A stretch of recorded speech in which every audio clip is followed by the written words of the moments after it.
Welcome to the Marvelous Post-Blip Podcast, a podcast on all things Marvel on the Fangirl Zone. I'm Sean Fangirl S. I'm Steve. And I'm Mischievous Dave. Today we're talking about episode 5 of Loki, titled Journey into Mystery, written by Tom Kaufman and directed by Kate Herron. That sounded like a different timeline we were sliding into. Yes, It was like 3, 4, 5 of them. They're starting to merge. Oh my God. Okay, so let's get our initial reactions. Steve, what did you think about this episode? They seem to keep getting better. I really like this episode. This was a lot of fun. It was nice to have Mobius back like I thought he might be. Yeah. All the Easter eggs in this episode were just amazing. And Dave.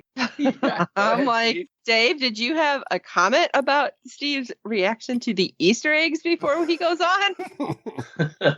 Like we shared Messenger, you mean? These two, in case you guys haven't noticed, always find the stuff that I can't. And I swear, I am pausing, I am rewinding, and still, these two find stuff that I didn't see. So I'm sorry, I just didn't know if Dave wanted to throw something in about your Easter eggs, but go ahead, Steve.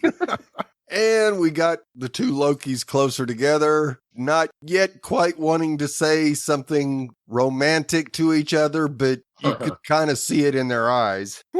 Yeah, I still hope so. They say no, but always get lied to. Yeah, not like Marvel hasn't messed with all of us before. Right. Yeah. So, Dave, what are your initial reactions for this episode? Oh, God, I really enjoyed it. I gave it 5 out of 5 floating ball-headed chicken things.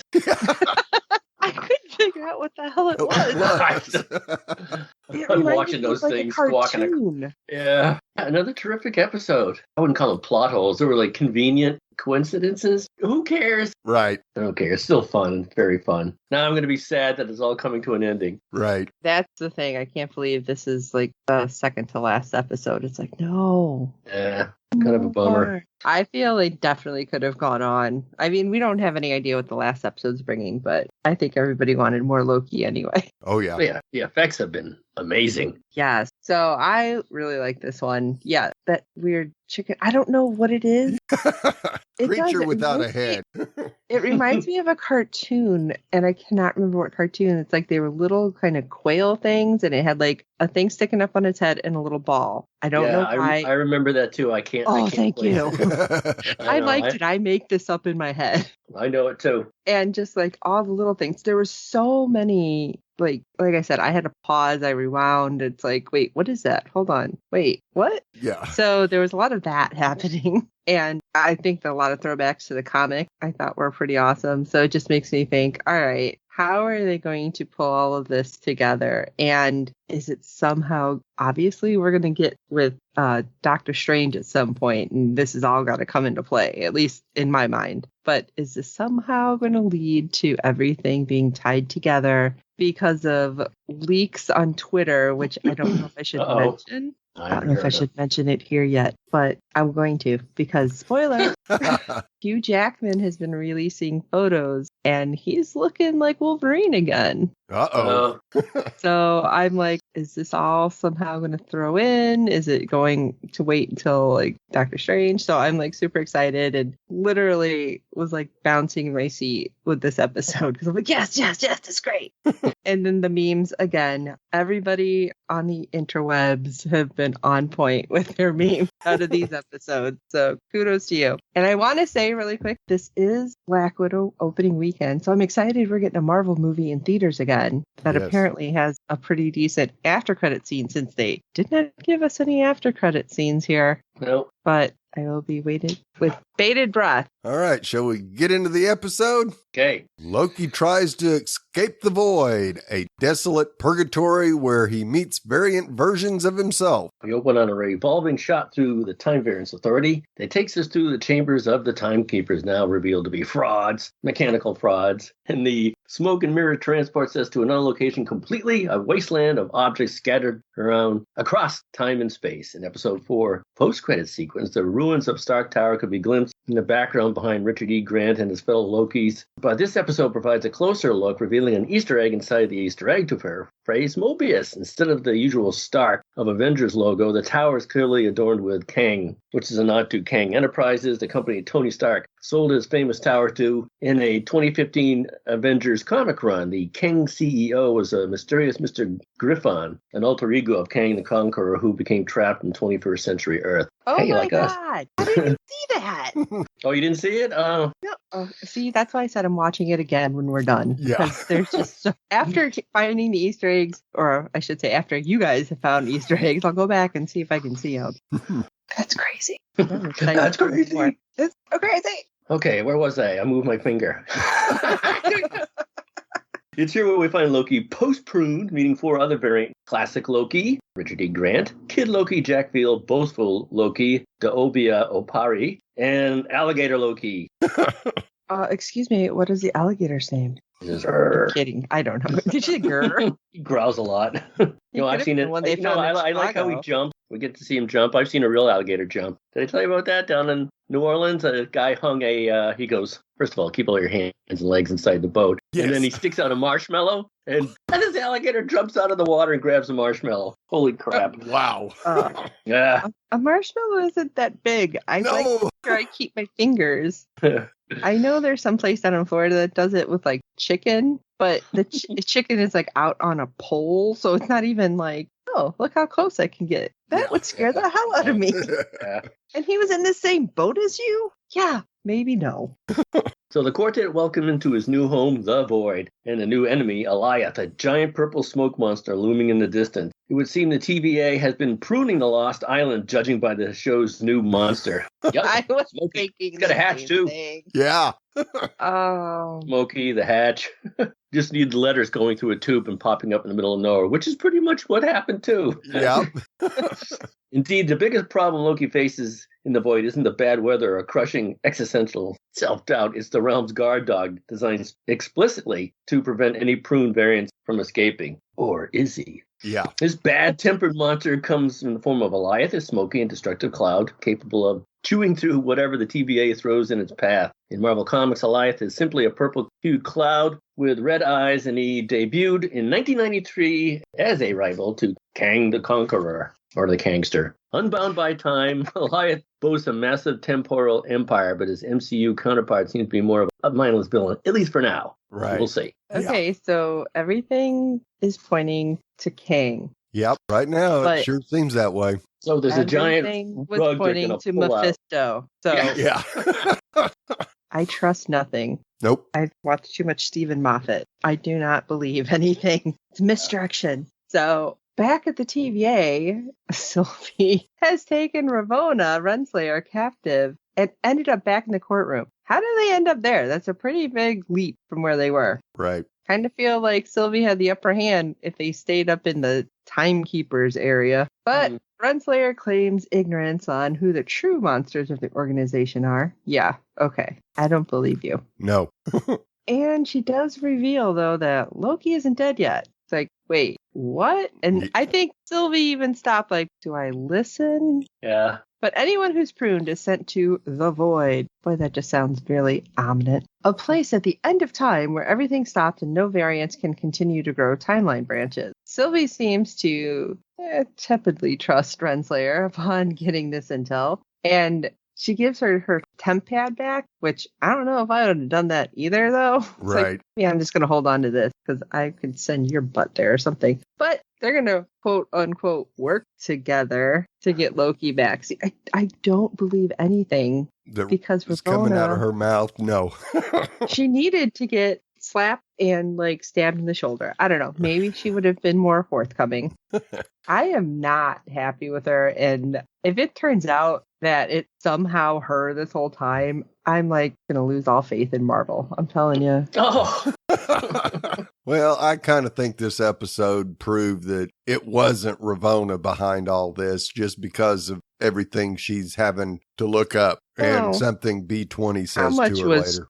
True. Yeah. Well, she wasn't doing it all. I mean, yeah, the part with Sylvie definitely was a bunch of BS, but later on she does go in and try to get some information. Oh, that's true. That's true. I know what you're talking about. Yeah. So we go back to the void where Loki is absolutely flummoxed as he walks along the void with his new friends, as this new reality is a step too far, even compared to everything he's experienced in the series so far. But it's old news to the other variants as they describe Alaroth as the shark in the proverbial shark tank, making sure nothing leaves here. It likes just eating.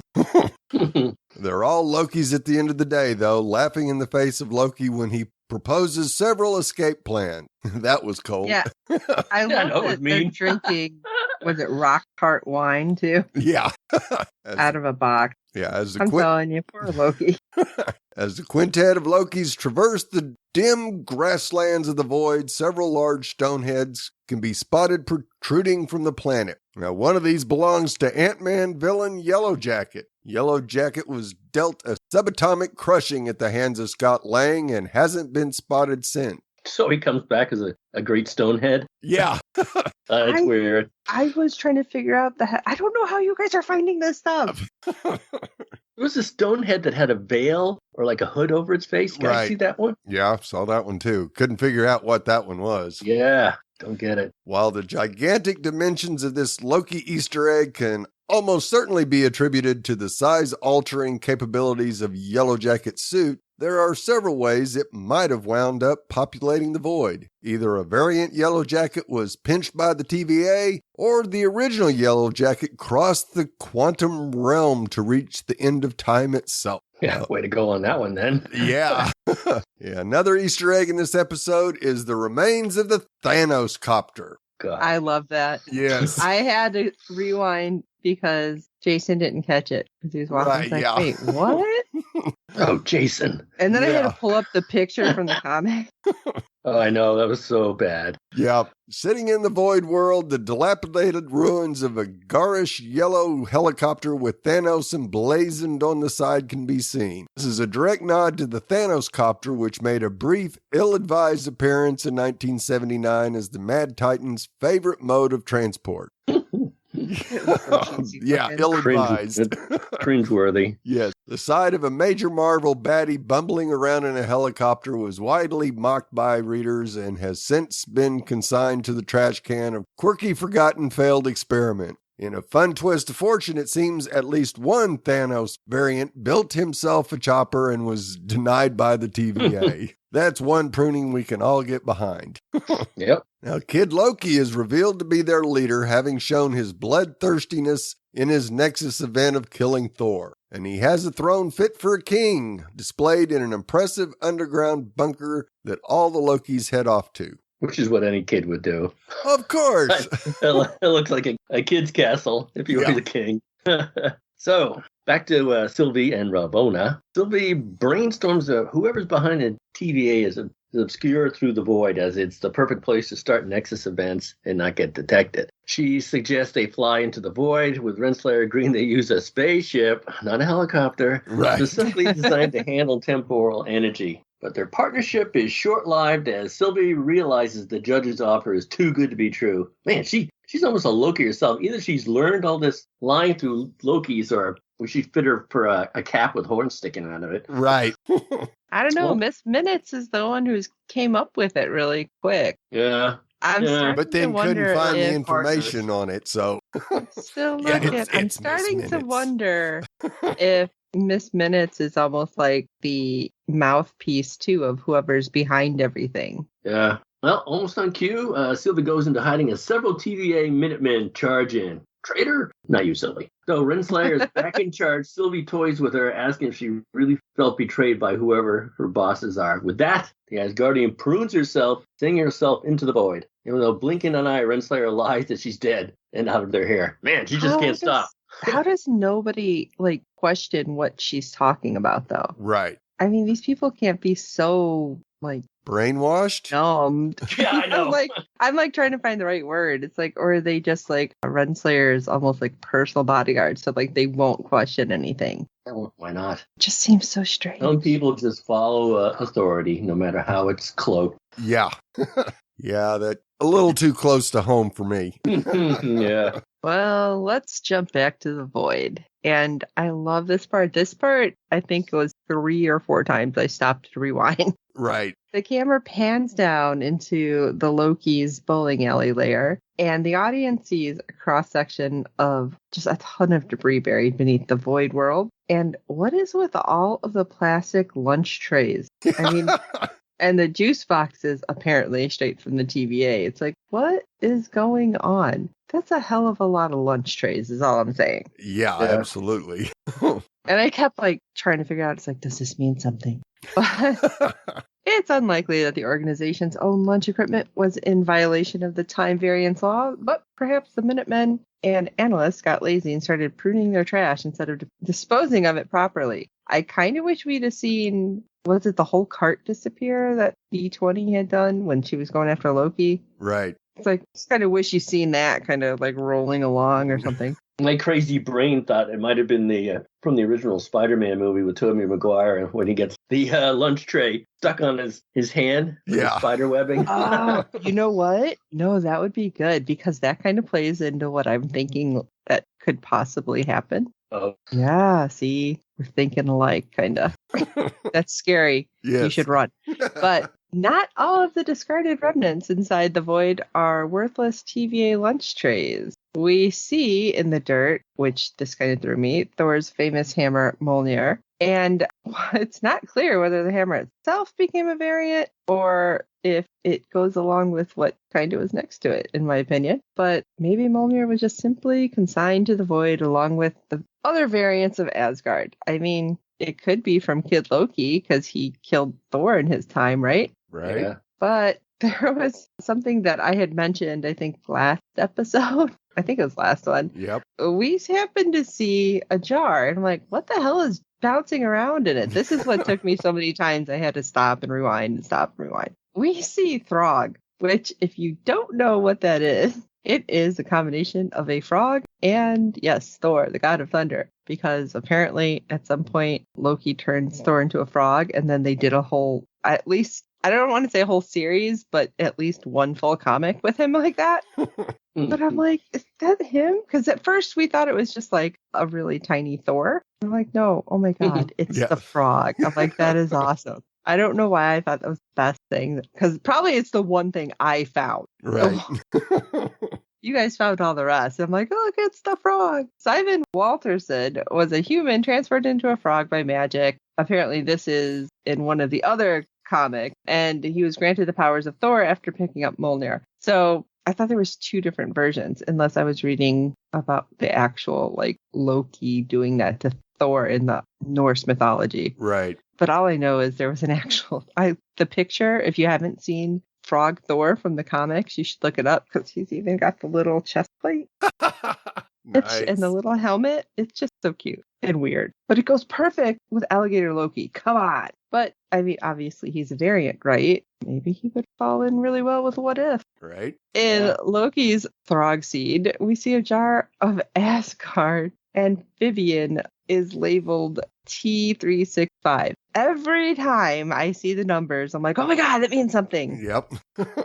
And now Jason's starting to question all the numbers, by the way. Good. What does that number mean? I'm like, I don't know, look it up. This serves as a reference to 1986 Thor 365, in which Throg made his comic book debut. Descending into Loki's predictably electric headquarters, the 4 variants are helping themselves to a box of Roxy wine. Like I said, our Loki looked really distraught that he was drinking boxed wine. Yes. But heck, even the alligator was enjoying some boxed wine. I thought that was pretty funny. At least he wasn't like bathing in it. But right. Roxy wine is a callback to a previous Loki Easter egg, the Roxcart Mall Sylvie was found hiding in. Roxxon Corporation was well known in Marvel comic lore, and their presence has been teased in the MCU as far back as Iron Man solo movies, which this drives me crazy because I literally do not remember that. Now again, I'm going to have to do a whole Marvel rewatch.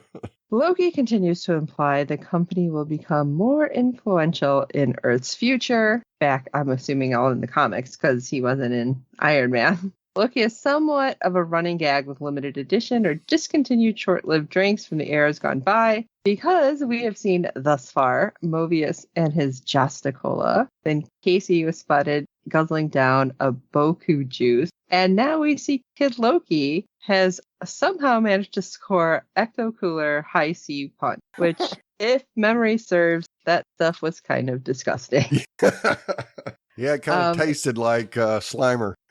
Yeah. This, quote, tasty beverage, not in my opinion, but it was released in 1989, and it was a tie-in with the real Ghostbusters. I do want to say this isn't in there, at least I didn't catch it, with all of this weird stuff disappearing. I don't know if you guys remember the video game for Atari that was called E.T., the extraterrestrial. That was like a horrible video game. It was just really bad. But, by the way, there's like, I think a documentary about the making of this game and what happened to it. Right. So look it up. But I would really love to know if anybody happened to see a bunch of the cartridges in this, because that would just be perfect. Because what they did to get rid of the games, they literally dug a giant hole and buried them. Yep. I owned this game too. But I think it would be perfect in there. So if anybody's seen that, please let us know, just because I think that would be like the perfect Easter egg that has nothing to do with anything really, but reality being really weird. So yeah, there was also another Easter egg to a video game that never got released, and I can't recall the name of it, but you see it as classic Loki is telling his story. It's just right behind over his shoulder, and yeah, I noticed that. Oh yeah, I saw it. Yeah. Oh what kind my of gosh. game was that? And it was like, oh no. And I read somewhere where it was one that never ever saw the day of light. It was so bad. It was the game with the P, like Prometheus or I've forgotten. Well, down the rabbit hole I'll be going today. Let's talk about boastful Loki. True to his name, describes his Nexus event and how he was getting all the Infinity Stones and nobody believed him, not even Alligator Loki. No. Classic Loki is the closest to what we're all familiar with MCU. Obviously, the costume is. But in his version, the Avengers Infinity War, instead of trying to stab Thanos, he faked his death and disguised himself as a piece of debris, floating aimlessly in space, eventually self-isolating on a planet. And he was all good until he got lonely and tried to get off the planet. And that's when the TVA decided to step in. I'm kind of surprised they let him live as long as he did then. Right. Well, he wasn't causing any problems on a isolated planet. So yeah, really. As soon as he said, I think I need to have some company and get off this planet, well, too late. You should have been dead. Now you are.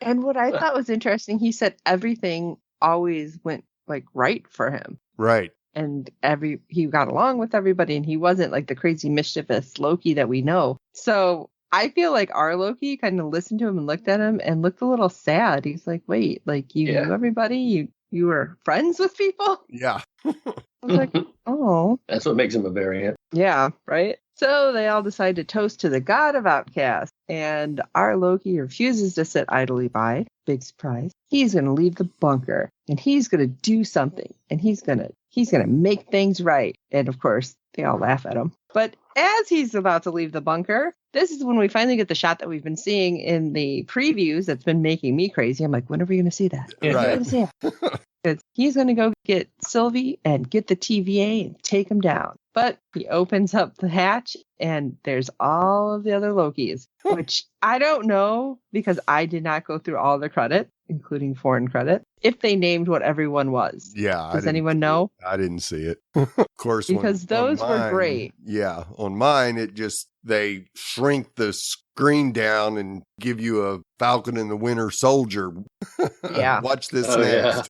Yeah. It's like, I've already watched it. Yeah. I know that. Keep watching it.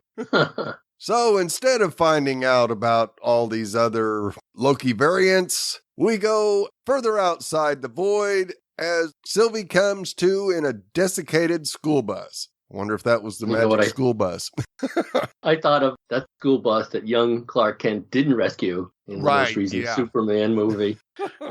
Crossover. Yep. And she's able to get out just as Allah comes a-calling. But notably, as she gets caught up in the smoke, she gets a glimpse at some sort of medieval building. And she's saved from extermination, though, by a pizza truck containing Mobius. He's back. And that was pretty convenient too. Yes, I didn't like absolutely. it, but it was pretty convenient. Yeah, in a beautiful case of Easter egg crossover, Mobius rides to Sylvia's rescue in a pruned pizza truck, though not exactly the same. Pruning a pizza truck. Yeah. The design is a close echo of the famous Pizza Planet truck that debuted in Toy Story and has become a recurring Pixar Easter egg ever since. The slice on the roof replaces the rocket, and the vehicle shape isn't completely unlike Pixar's well-worn delivery van. As if the Pizza Planet illusion wasn't enough of an Easter egg, the interior of the truck Mobius commandeers has a hula girl decoration on the dashboard. Now, while this is a relatively common sight in certain parts of the world, the South, the item has appeared in a host of MCU releases. First came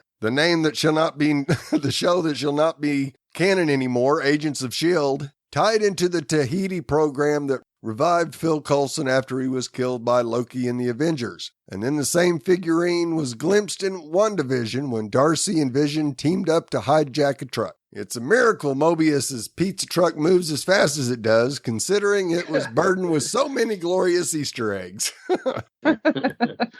When the vehicle is parked during the episode's Aloth confrontation, the camera briefly shows the registration as GRNW1D. And this would be a love letter to Mark Grinwald, the Marvel comic book writer who not only served as the physical basis for Mobius in Mobius, but who also created Aloth in the 90s. Grunwald has already been referenced in Loki, with episodes 2 Renaissance Fair taking place in the writer's birthplace of Oshkosh, Wisconsin. Now, of course, inside the van, Mobius laments being tricked by the TVA, and he apologizes to Sylvie for hunting her down her entire life, and the two seem to form a truce.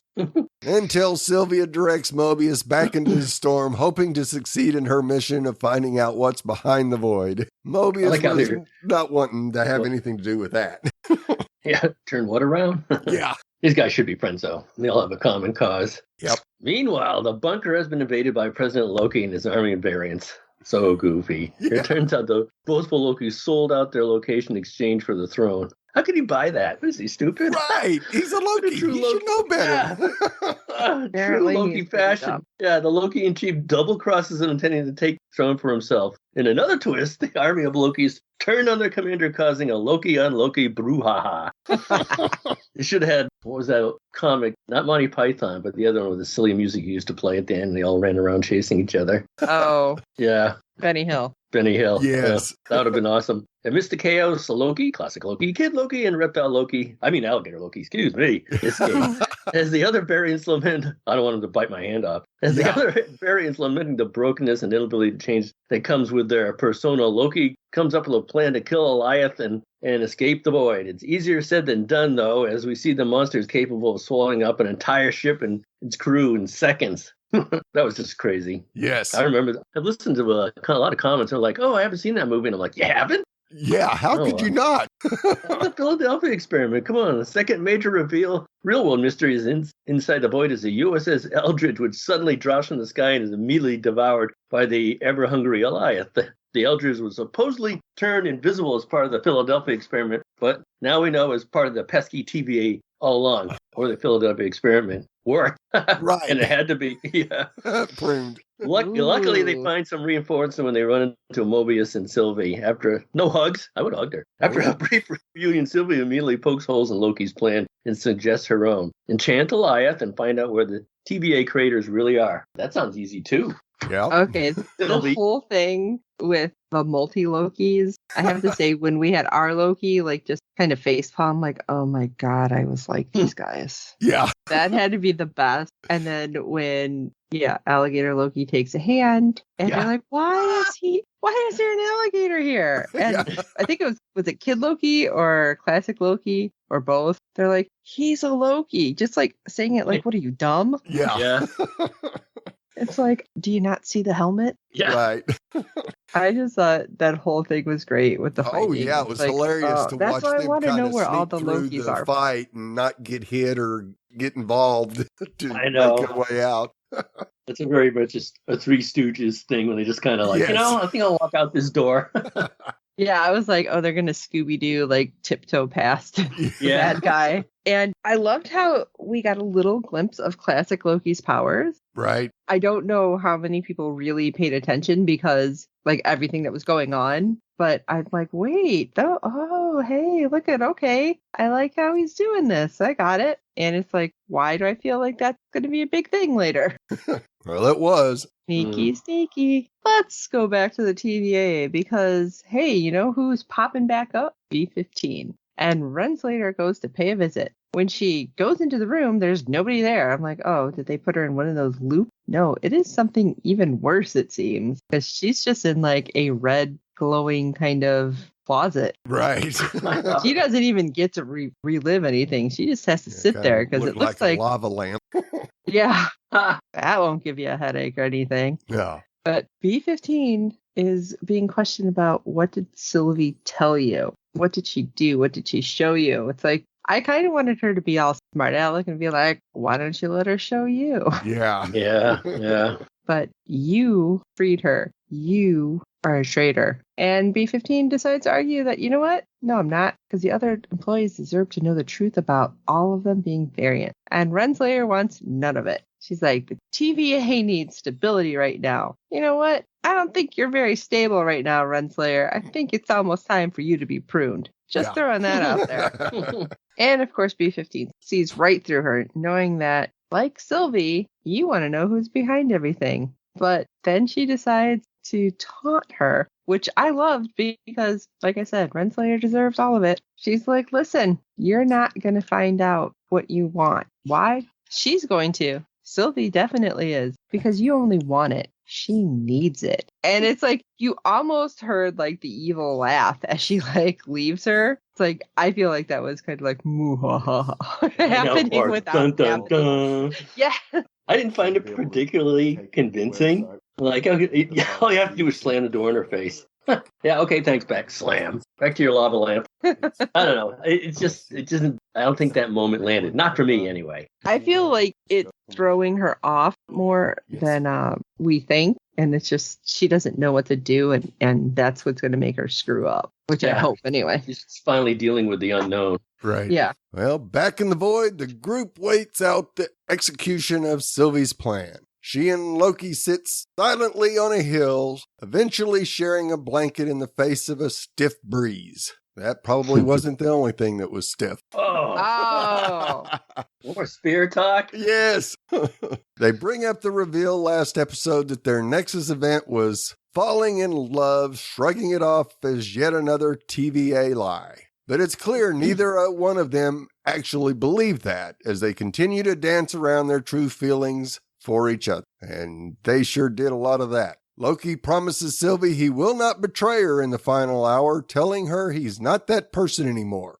I trust him. Yeah, I actually believed him too. And no matter what happens, once the TVA gets taken down, they're going to figure it out together. Okay, I might trust our Loki because of everything we've seen, but I'm still questioning Sylvie. Right. You know what I'm afraid of? I'm afraid he's going to have to lie to her because, I don't know, something's going to go wrong and he's going to need to save her. So he's going to lie to her and then they'll have to break up. And that's when I start throwing things around the It's then that the plan finally gets put in motion. The variants choose to stay behind, claiming the void as their home. Similarly, Loki wants to aid Sylvie on her mission, and that leaves Mobius to go back to the TVA alone, ready to burn it to the ground. Well, let's hope so. I have a feeling he'll end up with B-15.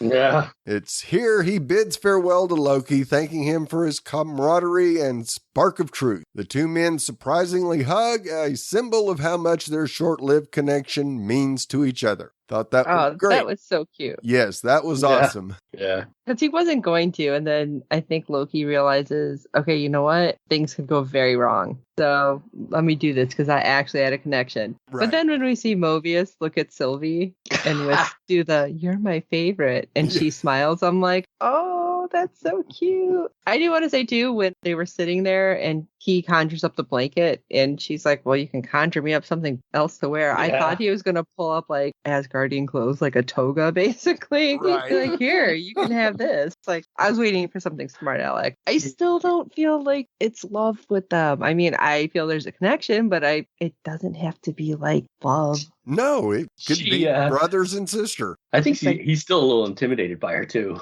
Trying to be smart. There is no doubt about that. Anyway, as Team Loki gather to take on the intimidating Alioth, a large metallic structure can be spotted to the left of the shot, below the hill where the heroes are standing upon. This looks suspiciously like Ronan the Accuser's vessel from Guardians of the Galaxy, the Dark Aster. That's an awesome name, which was destroyed during the Battle of Xandar. Ronan must have deviated from the timeline at some point, forcing the TVA to step in and prune the spacecraft, thereby ensuring Guardians of the Galaxy went ahead as planned. Yeah, it's all coming together. Also on the battlefield during the climatic clash of Journey into Mystery is another stone head, but this one brings major ramifications for the MCU. The multi-faced statue has one side covered, and the other side, which is a design virtually identical to the Living Tribunal from Marvel's comic lore. Another cosmic time-defying entity, the Living Tribunal is essentially the protector of balance in the multiverse, stepping in when a single force gets too big for its boots and threatens to destabilize reality. Jeez, there is no end to their pantheon. No. He's the TVA's timekeepers, only real that the TVA has pruned a statue dedicated to the Living Tribunal might have suggested they're looking to erase any mention of the multiverse real omniscient guardian. Yeah, maybe so. The instantly recognizable design of S.H.I.E.L.D.'s helicarriers was traditionally made for a great Easter egg, with Deadpool even using one of these as a base setting for its final battle. Another downed helicarrier can be found on Loki's Void Realm, once again while Loki and Sylvie are taking on Alioth. There are any number of ways S.H.I.E.L.D.'s antics might have upset the TVA. Oh, definitely. I'm surprised not to see the whole gang I know. show up. I think I could do an entire episode with that. Loki's latest Easter egg extravaganza wouldn't be complete without some deep cuts into Norse mythology. Before this fateful mission to escape the void, Loki received a golden blade from Kid Loki. When Sylvie needs a distraction to enchant Alioth, Loki sets his small sword aflame, and now I want that, waving it around like a red rag to a temporal bull. This image could have been inspired by the mythological Norse weapon. Oh gosh, how do I pronounce this? Leviathan, I guess. Anyway, which was forged by Loki himself, and in some descriptions is said to possess a burning blade. But the monster isn't going for it, making a beeline for Sylvie. That's because she had him by the tail. Yeah. Just when all seems lost, Alioth's eyes wander into something new, an entire illusory Asgard, conjured by classic Loki. I heard somebody, I forgot who it was, mention when he was alone on his own little planet, right, that he might have lived in an Asgard, an illusory Asgard there. Oh, absolutely. Yeah, that's kind of a neat idea. When it first started coming up, Jason was like, is that the Emerald City? Yeah. Yes, like, it is. No, not exactly. Gotta get into a little movie trivia while he's at it. As the variant gets swallowed up, laughing in an excitation is enough to save Sylvie. And I don't think we've seen the last of him. I refuse to let go. Holding Loki's hand, she's able to open him up to using enchantment magic. Together, they probe the mind of Alioth, turning his purple smoke green. And you know what, Steve? What? I hope it's probably too late for Stargirl, but I didn't like the Green Lantern effect in the first episode. Yeah. I hope they learn a lesson from this and say, wow, that's a lot of green effect. Yes. That is awesome. So I hopefully Jade or the Green Lantern, when they return in Stargirl, we get to see some more of this green fun. Yes, that would be awesome. It would. Some of the fog clears to show the buildings Sylvie saw in her vision, the home of whoever created the TVA. Earlier in Journey into Mystery, Alioth showed Sylvie a glimpse of the mysterious location that she believed awaited beyond the veil of the void. Sometimes I think that Alioth isn't a guardian, but a guard dog that has someone held prisoner there. Do you guys ever think that? Yeah, I thought that was also a possibility. Yeah. I mean, I feel like Sylvie kind of said that, but she thought it was just, a guard dog, but like of whoever's back there. But I don't know. I feel like whatever it eats kind of ends up back there. Think so? So I guess we're going to find out. Yeah. But maybe you have to go through like a whole bunch of horrible things first. Yeah. So Eaten by Alioth, you end up like those messages in the tube on Lost Island. Out of the middle of nowhere. Anyway, Eliath obediently sits and reveals the path to the real timekeeper. And we'll know next week. Yeah, we'll find Kang out the for sure. Conqueror remains everyone's chief suspect, and the castle is seen at the end of The Void could form part of the villain's comic book Citadel, which serves as his base of operations as the Quantum Emperor. A lot to take on. Yes. I don't know. I don't know how they're going to tie it up. Yeah, I'm not counting on it being Kang right now. No? I don't think so. I don't know why, but it's too obvious. Yeah, I thought it might have been Prisoner Loki. He accidentally imprisons himself there. Yeah, that could be. I will tell you that classic Loki, when he was doing all this and running away, I was like 99% sure that that wasn't actually him. Like he was going to disappear and like him running was just an illusion too. Yeah, I hope so. really He's done it before, right? Sure. But we've seen the helmet fall. So I'm assuming, but that would be weird. Why is it like you took everything else and left the helmet? Glorious purpose. Right. Well, even when Eliath took on the battleship, the ship stayed there. It was just all the people that were gone. Right. Oh, just organic matter. Could be. Interesting. Yeah. There was so much that happened though, and we kind of skipped, but I have to say, Mobius asking, "Are we sure that the alligator is really Loki?" Right. Like he's green, and then picked up and carried around by young Loki like a pet. But also, apparently, the alligator was praying because he thought we were all going to die. Yeah. There was just so much stuff with, like, it was great. But I think one of the best parts of this episode had to be Mobius trying to, like, riddle out if alligator Loki could really be Loki or if it was a long con. And if it's a long con, then it has to be Loki. Yeah, I know. I just went totally Princess Bride, like, oh, you really have a dizzying intellect. It's like, this was just so fun, though, with everything that happened. And I don't know, I kind of wanted, for some reason, like, alligator Loki to turn into, like, big, giant Godzilla-like Loki and, like, go after Eliath, too. I mean, he's got powers, right? Right? They all do. Why aren't they using them? I know people online were calling him King Loki Finoki. Loki Finoki. Because the alligator is awesome. And yes, they even had a cake apparently at one point in the shape of an alligator with the horns, like on set. So there's so much stupidly awesome stuff happening in this. Like, I just love it all. I have a different theory, but you will have to listen to my theory of who it possibly be in my closing. Okay. Well, we'd love to hear your thoughts on each and every episode this season. Go to www.fangirlzone.com and click on the contact link where you will find several ways to contact us via email or through social media. Please review and rate us on iTunes and any other platform you use for your podcast. With good ratings and reviews, it helps other fans of the show find us, as there are plenty of other Marvel podcasts out there. Tell your friends, and I hope you're enjoying our podcast. And don't forget to check out the other great Fangirl Zone podcasts. Like Steve said, go to www.fangirlzone.com. You can check out our contacts page. It's the easiest way to find us, but you can find all of our other podcasts there. We are sitting on close to 30 different podcasts right now with our network, and we are so excited. We want you all to contact us at fangirlzone.com. We want to know your theories, your ideas, your comments on this. Does anybody like King Oki Finoki Loki? But let us know. And for this episode of the Marvelous Post-Blip Podcast, I'm Steve. Us as a child, us in the future, and us as an alligator. It's best not to question it. I'm Sean Fangirl S. And tune in next week to find out who's the big bad in this episode. Is it Kang? Is it Mephisto? Is it Mojo from Marvel's X-Men in a way to bring in the rest of the universe? Tune in to find out. You need your own outro music with that one. Yeah. And this is Mischievous Dave, and excuse me, I have a frog in my throat.